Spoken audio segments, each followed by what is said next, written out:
Қайырлы күн достар, менің арнама қош келдіңіздер.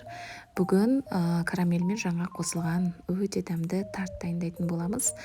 Жасалуы өте оңай, видеоны соңына дейін көріңіздер. Ең алдымен қамырын дайындап аламыз. Ол үшін бізге еліктен өткізілген ұн қажет. Ұнымызға бөлме температурасындағы сары майымызды қосып, бәрін жақсылап араластырып аламыз. Үстіне қант ұнтағын себеміз. Сәл тұз қосып, және де 3 ас қасық қайнатылған су құйып, жұмсақ қамыр елейміз. Қамырымызды целлофан пакетикке салып, холодильникке жарты сағатқа қойып аламыз.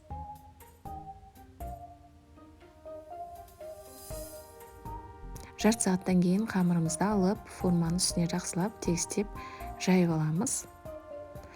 Және де шанышқымен ортасын тесіп шығамыз. Үстіне пергамент қағазын қойып, үстіне горохты саламыз. Яғни горох бізге қамырымыздың ортасы көтеріліп кетпес үшін керек. Горохымызды салып, духовкаға 15 минутқа пісіріп аламыз.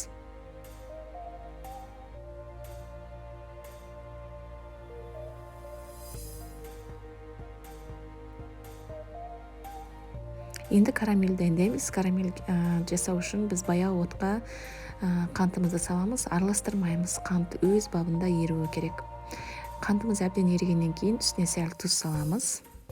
Және де сары майымызды қосып, жақсылап араластырамыз.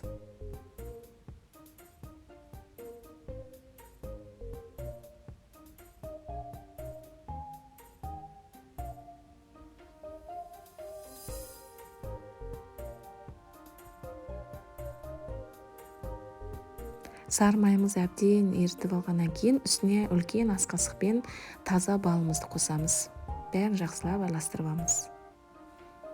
Енді үстіне сливки, яғни кілегей қосамыз. 33-35% болуы керек. Бәрін жақсылап араластырамыз.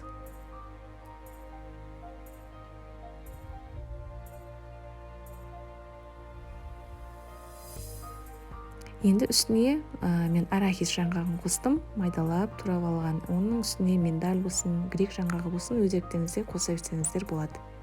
Духовкадан қамырымызды алдық.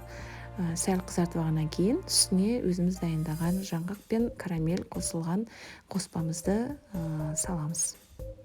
Және тағы да 15 минутқа духовкаға қойып аламыз.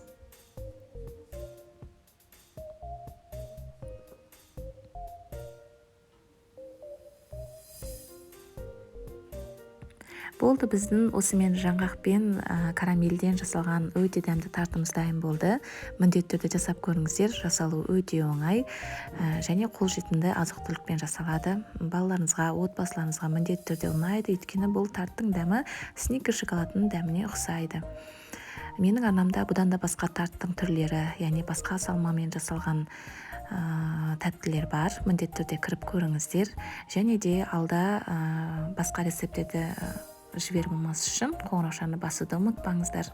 Ұнаса лайк басып, пікір қалдырсаңыздар болады. Қолдауларыңызды күтемін. Көп рахмет.